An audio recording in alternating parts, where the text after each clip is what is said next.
नमस्कार साथीभाइहरु, स्वागत छ तपाईलाई DigiFaction को नयाँ भिडियोमा। आज हामी कक्षा 8 को ट्रिगोनोमेट्री को पार्ट 7 को सुरुवात गर्न आँटेका छौं। ट्रिगोनोमेट्री को पार्ट 7 को सुरुवात गर्नु भन्दा पहिले च्यानलमा नयाँ हुनुहुन्छ भने च्यानललाई सब्स्क्राइब गरिदिनुहोस् यस्तै एजुकेशनल भिडियोजको लागि। ल अब सुरु गरौँ। सबभन्दा पहिला हेरौँ solution of right angle triangles. अब तपाईलाई त यो थाहै होला कि एउटा राइट एंगल ट्रायंगलमा 6 मेन एलिमेन्ट्स हुन्छ, जुन हो तीनटा साइड र तीनटा ट्रायंगल्स। अब त्यो तीनटा साइड्स जुन हुन्छ त्यो हो परपेंडिकुलर बेस र हाइपोटेनियस, अनि त्यो एंगल्सहरुमा चाहिँ एउटा एंगल हुन्छ 90 degree and the rest are, अब rest can differ from figure to figure. अब त्यसमा चाहिँ अब त्यही अब सपोज अननोन कम्पोनेन्ट छ भने त्यही अननोन कम्पोनेन्टको भ्यालु निकाल्नलाई चाहिँ हामी भन्छौं solution of right angle triangle. अब हामी के क्वेशन सल्भ गरौँ। यसमा चाहिँ धेरै सर्ट यो सर्टेस्ट च्याप्टर हो यो हाम्रो ट्रिगोनोमेट्रीको, त्यही भएर यो भिडियो कति सानो हुन आँटेको छ, अनि तर पनि के भन्छ स्मल छ तर यो धेरै एन्टरटेनिङ भिडियोज हुन आँटेको छ तपाईको लागि। तपाईको एजुकेशनल भिडियोज धेरै राम्रो हुन आँटेको छ। ल अब सुरु गरौँ। सबैले पहिले यहाँ दिएको छ एंगल बी को भ्यालु 90 डिग्री छ, एंगल सी को 60 डिग्री छ, अनि बीसी को भ्यालु छ 10 सेन्टिमिटर। अब हामीले सबभन्दा पहिला एंगल को भ्यालु निकालिहाल्छौं किन दुईटा एंगल देखेछ। अब angle A plus angle B plus angle C is 180 degree, angle A plus 90 degree plus 60 degree is 180 degree, अनि एंगल ए को भ्यालु हुन्छ 30 डिग्री।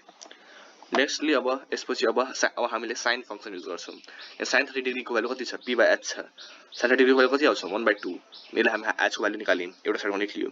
अब यसै गरी हामी अर्को साइड निकाल्नु जुन हो cos को भ्यालु गरेर, cos को भ्यालु सिम्प्लिफाई गर्यो अनि p को भ्यालु आयो 10√3 सेन्टिमिटर।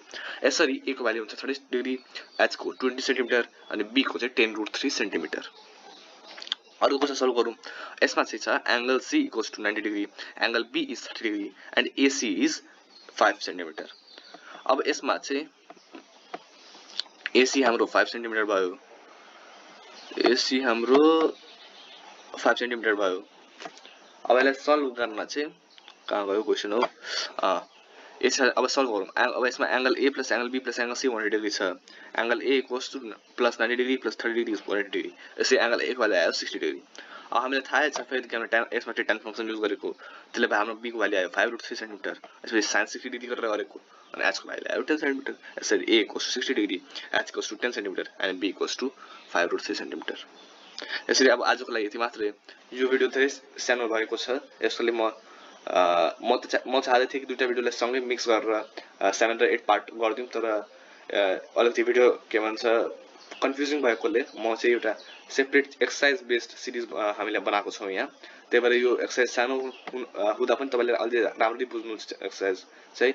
भिडियो राम्रो लाग्दा भिडियोलाई लाइक गरिदिनुहोस्, कमेन्ट पनि गरिदिनुहोस् अनि च्यानललाई सब्स्क्राइब गरिदिनुहोस्।